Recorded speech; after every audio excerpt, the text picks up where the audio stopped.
অসমত টোল গেট কিমান অবৈধ অসমত টোল গেটৰ নিয়ম উলংঘা হৈছে ৰাজ্যত আইন উলংঘা কৰি 50 কিলোমিটাৰ ব্যৱধানত দুখনকৈ টোল গেট চলি আছে য'ত হ'ব লাগে 60 কিলোমিটাৰ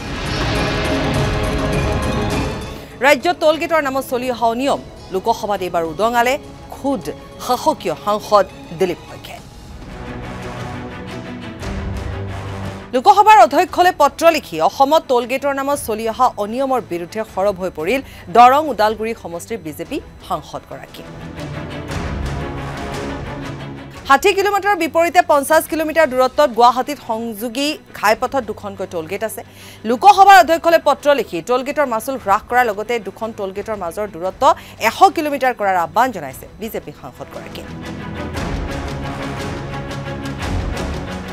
জনতাৰ ওপৰত বৃদ্ধি পোৱা অৰ্থনৈতিক বুজাৰ প্ৰতি কেন্দ্ৰীয় চৰকাৰক দৃষ্টি আকৰ্ষণ কৰাৰ উদ্দেশ্যে লোকসভাৰ অধ্যক্ষলৈ এই পত্ৰখন প্ৰেৰণ কৰিছে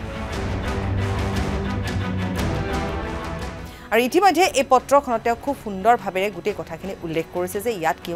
কিমান অনিয়ম হৈ আছে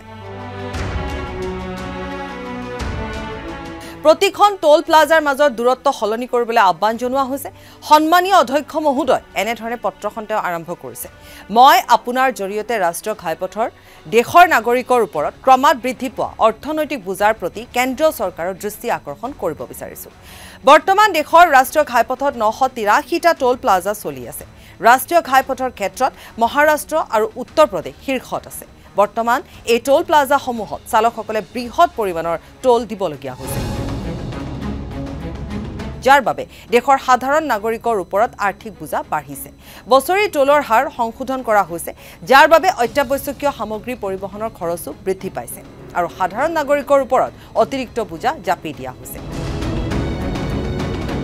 এনে ধৰণে তেওঁ পত্ৰখনত এই কথাখিনি আৰু অলপ দীঘলীয়াকৈ তেওঁ উল্লেখ কৰিছে আৰু ইয়াৰ পিছতে কিছু প্ৰতিক্ৰিয়া আমি আগবঢ়াম এইখিনিতে যে ৰাজ্যত এটা বিভিন্ন টোল গেটসমূহৰ পৰা আমাৰ সাংবাদিকসকলে সংগ্ৰহ কৰিছিল কিছু প্ৰতিক্ৰিয়া গতিকে সেই প্ৰতিক্ৰিয়াসমূহ এবাৰ আগবঢ়াই লৈছোঁ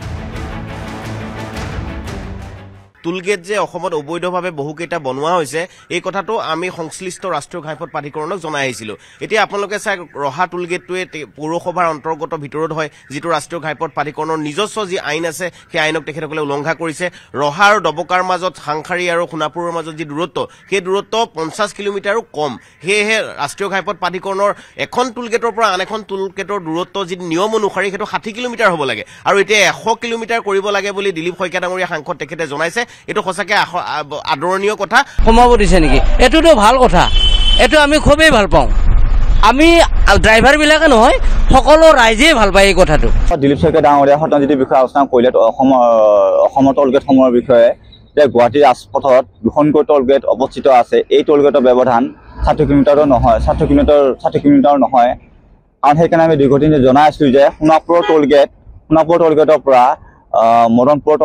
মদনপুৰৰ টোলগেট 60 কিলোমিটাৰ ব্যৱধানটো নহয় 50 কিলোমিটাৰ চাইকে হ'বগৈ এই সেইকাৰণে আমি নাজিৰহাট টোলগেটটো আমি অতি শীঘ্ৰেই বন্ধ কৰিবলৈ আমি দীৰ্ঘদিন ধৰি আমি দাবী জনাই আছিলোঁ